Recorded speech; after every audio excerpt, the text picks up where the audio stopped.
watching classes. Today I am going to tell you something about English grammar. आप सभी जानते हैं हम क्या करते हैं, इंग्लिश बोल लेते हैं लेकिन हमें रूल्स का पता नहीं होता। तो हमारी इंग्लिश ग्रामर का क्या काम रहता है, वो हमें रूल्स बताती है एक पर्टिकुलर लैंग्वेज को लेके। जैसे अगर हम बात करते हैं हमारी इंग्लिश ग्रामर की, तो इंग्लिश ग्रामर होती क्या है, ग्रामर को बोला जाता है is the rule of language. एक लैंग्वेज को बोलने के लिए जो रूल्स लगाए जाते हैं उसको हम ग्रामर कहते हैं। हमारी इंग्लिश में जिस तरह से हम बात करते हैं, जिस तरह से हम बात कर रहे हैं, उस बात का क्या असर हो रहा है, वो बात हम किससे रिलेटेड कर रहे हैं, वो हमें बताया जाता है रूल से। तो हमारी जो इंग्लिश ग्रामर होती है उसको कहा जाता है रूल ऑफ लैंग्वेज। ये हमारी इंग्लिश ग्रामर का सबसे पहला और सबसे इम्पोर्टेंट टॉपिक है जो आज मैं आप सभी के साथ डिस्कस करने वाली हूँ। टॉपिक का नाम है पार्ट्स ऑफ स्पीच। हम नॉर्मली बात करें एक इंसान की तो वो भी कहीं ना कहीं पार्ट से बनता है, उसी तरह हमारी जो इंग्लिश ग्रामर है वो भी तरह तरह के पार्ट से बनती है जिसको कहा जाता है पार्ट्स ऑफ स्पीच। अब बहुत सारे बच्चों को इंग्लिश ग्रामर के बारे में बहुत ज्यादा नॉलेज होती है, कईयों को नहीं होती है। उन सभी को मैं एक ही चीज बताना चाहती हूँ, जिन मैं पार्ट्स के बारे में बात कर रही हूँ उन पार्ट्स के बिना हमारी इंग्लिश ग्रामर जो है वो हम उसको इतना तवज्जो नहीं दे सकते। तो पार्ट्स का बहुत ज्यादा रिक्वायरमेंट रहता है हमारी स्पीच में, तभी जाके हमारी इंग्लिश ग्रामर बन पाती है। तो हमारी जो इंग्लिश ग्रामर है वो कहती है there are 8 parts of speech. First part है हमारा नाउन। अगर हम बात करें एक फैमिली की, फैमिली में कोई हेड होता है जो फैमिली को चलाता है, तो हमारी इंग्लिश ग्रामर जो है वो भी यही काम करती है। वहां पे एक हेड है जो हमारी इंग्लिश ग्रामर को क्या करता है, फादर की तरह हेड करता है। तो नाउन को हम कहते हैं फादर ऑफ इंग्लिश ग्रामर।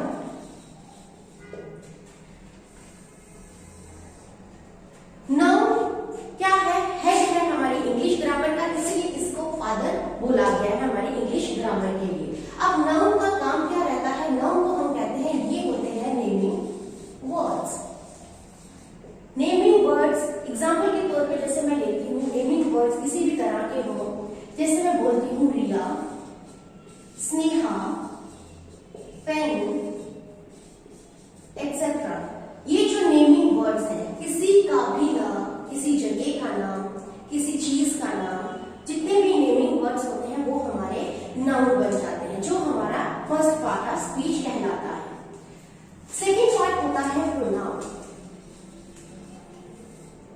कई बार हमारे घरों में जब हमारे पापा नहीं होते हैं, पापा कहीं घर से बाहर हो या फिर कई फैमिलीज में पापा की कमी हो, वहां पे जो हेड रहती है वो हमेशा मदर रहती है। तो प्रोनाउन को बोला जाता है mother of English grammar.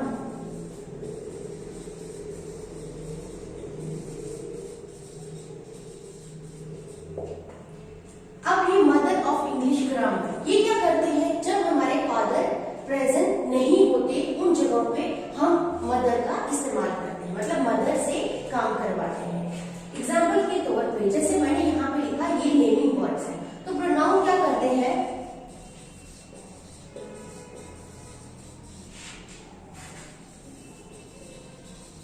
Pronoun उन वर्ड्स को कहा जाता है जिनको हम नाउन की जगह पे यूज करते हैं। नाउन की जगह पे जिन भी वर्ड्स का हम इस्तेमाल करते हैं वो प्रोनाउंस कहलाए जाते हैं। एग्जाम्पल मैंने आपको नाउन में बोला रिया, अब अगर मैं नाउन की जगह, रिया की जगह पे कोई प्रोनाउन यूज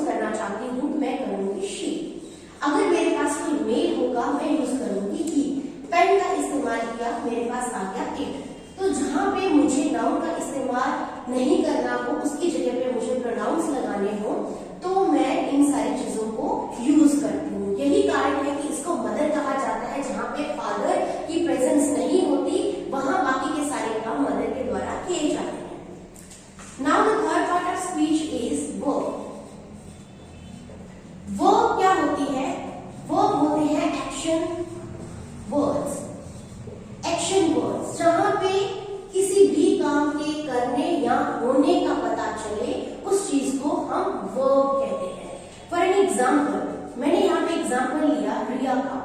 मैं रिया के लिए कहती हूँ Riya is singing a song. अब यहाँ पे काम क्या हो रहा है, गाने का, तो सिंगिंग को बोला जाएगा वर्ब, क्योंकि सिंगिंग का मतलब जो है गाना गा रही है। रिया के द्वारा एक काम किया जा रहा है, उस काम को कहते हैं वर्ब, और काम हो गया यहाँ पे सिंगिंग का। Now the fourth part of speech is adjective. अब जो एडजेक्टिव होता है, एडजेक्टिव का काम क्या रहता है, वो नाउन या प्रोनाउन, इनकी खासियत बताते हैं, इनकी जो इंपॉर्टेंस है, इनकी जो विशेषताएं हैं, उनके बारे में हमें बताएंगे। अगर हम डेफिनेशन की बात करें, इनका काम रहता है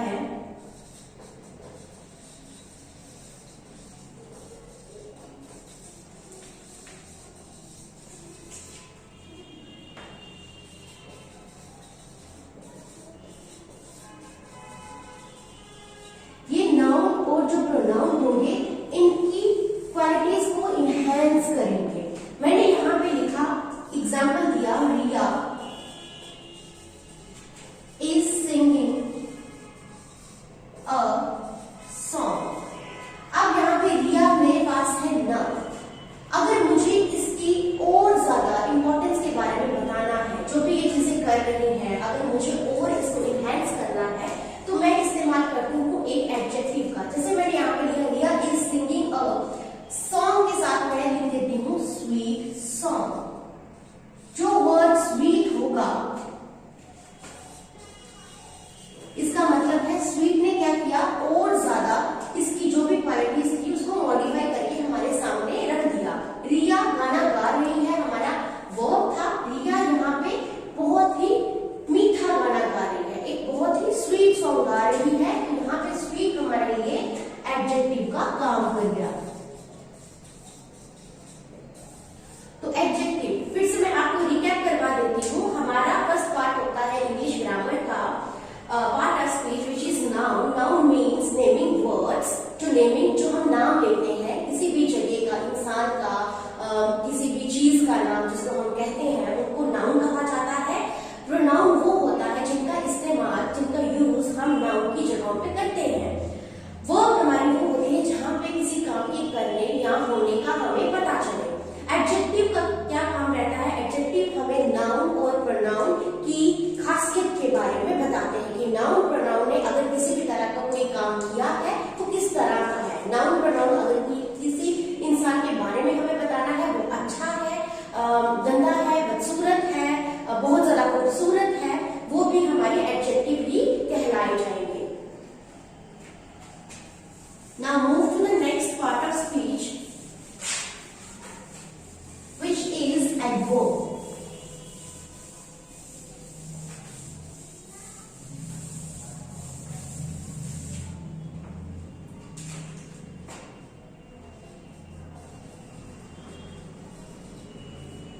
Adverb का क्या काम रहता है? It modifies the quality of a verb, an adjective or an adverb itself.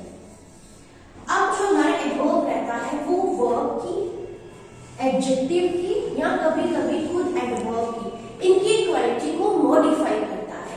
Example मैं सेम लूंगी। सेम एग्जाम्पल लेने का मेरा एक मकसद रहता है। मैं एक एग्जाम्पल का बार बार इस्तेमाल क्यों करती हूँ, ताकि बच्चों को ये पता चल जाए कि मैंने क्या क्या चेंजेस किस किस पार्ट ऑफ स्पीच में किए हैं। सेम मैं एग्जाम्पल लूंगी। मैं लेती हूँ Riya is singing a sweet song. जैसे मैंने आपको बताया था Riya is a noun. Noun की खासियत बताई, उसने गाना गाया स्वीट सॉन्ग, मतलब स्वीट हमारे लिए एडजेक्टिव का काम कर रहा था। Singing is a verb. अब अगर मैं इस एडजेक्टिव की और ज्यादा खासियत के बारे में बताऊं, इसको और ज्यादा मॉडिफाई करूं, मैं लिखूंगी Riya is singing a very sweet song. जब वेरी स्वीट सॉन्ग लग गया, इट मीन्स ये हमारे लिए क्या बन गया, एडवर्ब बन गया। Okay, the next part of speech is conjunction. Conjunction का हमारे पार्ट ऑफ स्पीच में क्या काम रहता है? जब भी हम लैंग्वेज का इस्तेमाल करते हैं, ये तो पॉसिबल नहीं है कि हमने किसी चीज को ऐड नहीं करना हो, हमने कभी एडिशन ना करनी हो, चाहे वो नेगेटिव को लेके, चाहे वो पॉजिटिव एडिशन की हम बात करें, चाहे कॉन्ट्रास्ट की बात करें, एडिशन हमें करनी ही पड़ती है। हमें एक सेंटेंस को दूसरे सेंटेंस के साथ या फिर वर्ड्स को जोड़ना पड़ता है, क्लॉजेस को जोड़ना पड़ता है, ओवरऑल फ्रेजेस को कई बार हमें इस्तेमाल करना पड़ता है, और जब हम जोड़ने का काम कर लेते हैं, वो काम किया जाता है कंजक्शन के द्वारा। तो कंजक्शन क्या होती है? It joins two or more words, sentences, clauses और phrases, ये जोड़ने का काम करते हैं। फॉर एन एग्जाम्पल मैं आपसे बोलती हूँ, Mohan has a pen, a pencil and eraser. अब मुझे ये तीन वर्ड्स को एक साथ लिखना है। पेन, पेन को एक, मोहन के पास एक पेन है, एक पेंसिल है, और मैं लिखती हूँ इरेजर भी है। अब इरेजर मैंने जोड़ दी, इरेजर को जोड़ने के लिए मैंने एंड का इस्तेमाल कर लिया। अब एंड है मेरे लिए कंजक्शन। जो भी वर्ड्स जोड़ने का काम करते हैं, किसी भी सेंटेंसेस को, किसी भी वर्ड्स को, किसी भी फ्रेजेस को, किसी भी क्लॉजेस को, उनको कहा जाता है conjunction. Now next part of speech is preposition. Preposition का क्या काम रहता है? ये नाउन या नाउन प्रोनाउन से पहले लगती है, और ये नाउन प्रोनाउन का बाकी सेंटेंसेस के साथ रिलेशनशिप कैसा है उसके बारे में बताती है, उसकी लिंक के बारे में बताती है कि नाउन प्रोनाउन अगर हमने एक सेंटेंस में इस्तेमाल करे हैं, नाउन प्रोनाउन का बाकी चीजों के साथ रिलेशनशिप, एक संबंध किस तरह का है। Example, it refers to the relationship of a noun or a pronoun to another word in a sentence। ये नाउन प्रोनाउन का जो भी कोई सेंटेंस लिखा गया है, क्या है उसमें, क्या संबंध है, उसके बारे में हमें प्रीपोजिशन बताता है। एग्जाम्पल के तौर पे मैं आपको बताती हूँ, जैसे मैं कहती हूँ the books are on the table. अब देखो, बुक्स नाउन है, नाउन है। अब नाउन, नाउन के साथ रिलेशनशिप क्या है? बुक्स क्या कर रही है टेबल पे? बुक्स जो है वो टेबल पर पड़ी है, तो रिलेशन बता दिया, पोजीशन बता दी नाउन या प्रोनाउन की ऑन ने। ऑन को कहा जाता है प्रीपोजिशन। इसका काम रहता है कि ये नाउन प्रोनाउन क्या काम कर रहे हैं, एक उनके सेंटेंस में आपस में रिलेशनशिप क्या है वो हमें बता देता है, जिसको हम कहते हैं प्रीपोजिशन। ये हमें बता देता है कि नाउन का बाकी सेंटेंसेस के साथ किस तरह का रिलेशनशिप है। Now the next part of speech is interjection. आपने देखा होगा बहुत सारे हमारे सेंटेंसेस ऐसे होते हैं जिनका ग्रामेटिकली अगर हम बात करें ग्रामर के साथ कोई लेना देना नहीं होता, लेकिन फिर भी हम डे टू डे लाइफ में उनका इस्तेमाल जरूर करते हैं। एग्जाम्पल के तौर पे मैं आपको बताती हूँ, जैसे आज बहुत ठंड है। अगर आप बताओगे कि आज बहुत ठंड है, किसी को पता चल जाएगा, लेकिन अगर आप उसको बताओगे उफ आज बहुत ठंड है, ओ गॉड बहुत ठंड है, अलास बहुत ठंड है, तो ये कुछ हमारे इमोशंस हो जाते हैं जिनको हम अपनी फीलिंग्स को एक्सप्रेस करने के लिए इस्तेमाल करते हैं। उन फीलिंग्स और इमोशंस को कहा जाता है इंटरजेक्शन। इनका ग्रामेटिकली किसी से कोई लेना देना नहीं होता। उस सेंटेंस में ग्रामेटिकली अगर हम बात करें तो ये अगर हो या ना हो कोई फर्क नहीं पड़ता, लेकिन फिर भी हम इनका इस्तेमाल करते हैं, इनका यूज करते हैं अपने इमोशंस को, अपने फीलिंग्स को जाहिर करने के लिए। तो इंटरजेक्शन क्या हो गया? इट रेफर्स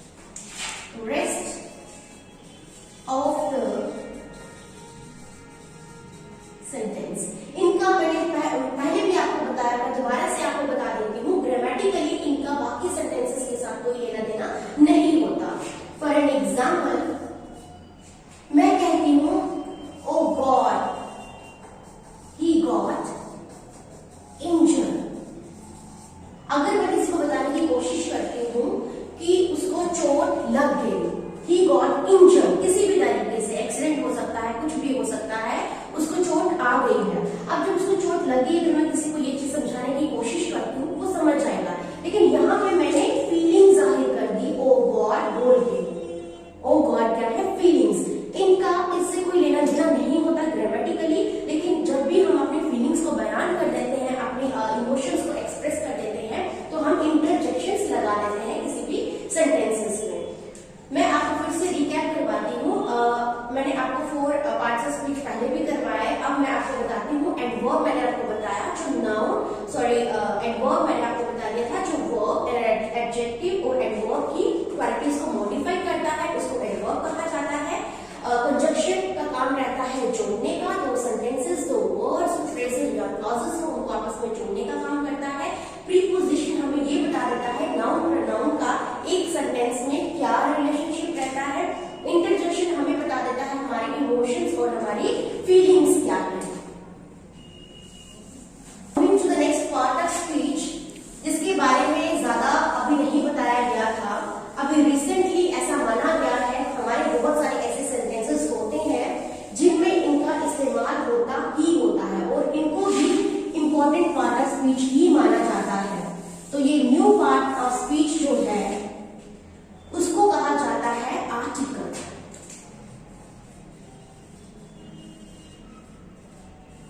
आर्टिकल भी बहुत सारे सेंटेंसेस में यूज किया जाता है, ये भी हमारी लैंग्वेज में बहुत ज्यादा इस्तेमाल किया जाता है, तो इसीलिए आजकल इसको भी पार्ट ऑफ स्पीच में इंक्लूड किया गया है। तो आर्टिकल का क्या काम रहता है? एक आर्टिकल जो है एक डिटर्मिनर होता है,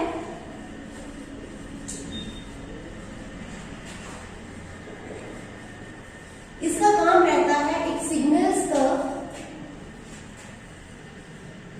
coming of noun after it.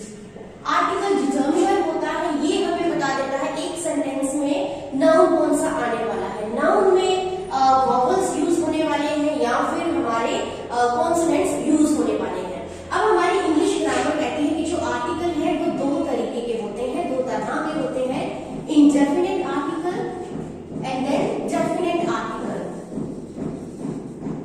Definite and indefinite article. हमारा जो इंडेफिनिट आर्टिकल होता है इसको नॉन स्पेसिफिक आर्टिकल कहा जाता है। ये आर्टिकल वॉवल्स और कॉन्सोनेंट्स की साउंड्स पे डिपेंडेंट रहता है। हमें पता है हमारी इंग्लिश जो अल्फाबेट्स है वो 26 है, 5 उनमें से वॉवल्स है and other than 5 there are consonants. लेकिन कुछ ऐसे वर्ड्स होते हैं जिनमें साउंड पे बहुत ज्यादा डिपेंडेंट रहना पड़ता है किसी भी तरह के आर्टिकल का इस्तेमाल करने के लिए। तो इंडेफिनिट आर्टिकल जो है वो होते हैं हमारे ए और एम। डेफिनिट आर्टिकल को बोला जाता है स्पेसिफिक आर्टिकल। स्पेसिफिक का मतलब हो गया कि जैसा है वैसा कुछ नहीं है, इकलौता आर्टिकल, इकलौती चीजें।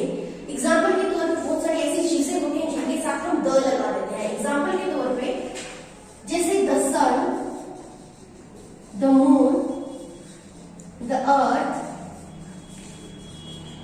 एक्सेट्रा। ये जो आर्टिकल होते हैं इनको स्पेसिफिक आर्टिकल कहा जाता है।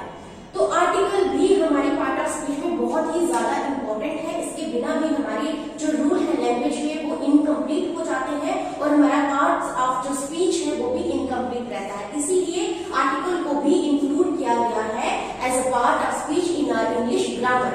तो दोबारा से मैं आपको रिकैप करवा देती हूँ। मैंने आज आपको समझाने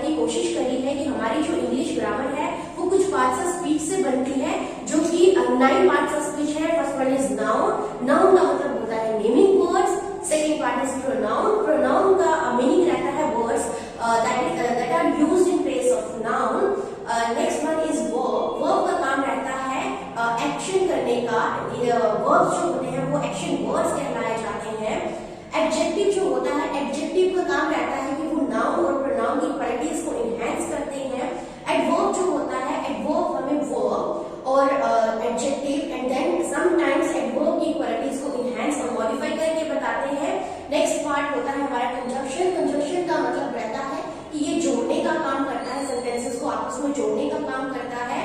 प्रीपोजिशन का काम रहता है कि वो नाउन प्रोनाउन के रिलेशनशिप के बारे में बताती है कि किस तरह से सेंटेंस में उसका किस तरह का रिलेशनशिप रहता है। नेक्स्ट हमारा इंटरजेक्शन रहता है जो कि इमोशंस फीलिंग्स बयान करने का होता है। जो लास्ट पार्ट है that is an article. Article जो हमारा डिटर्मिनर होता है, जिसमें दो तरह के आर्टिकल्स का हम इस्तेमाल करते हैं। वो डिपेंडेंसी रहती है, एक आर्टिकल जो इंडेफिनेट होता है वो डिपेंडेंट रहता है कॉन्स्टेंट्स और वोवल साउंड्स पे, और जो हमारा डेफिनेट आर्टिकल होता है वो स्पेसिफिक चीजों के साथ रहता है। अब जो हमारे पार्ट्स ऑफ स्पीच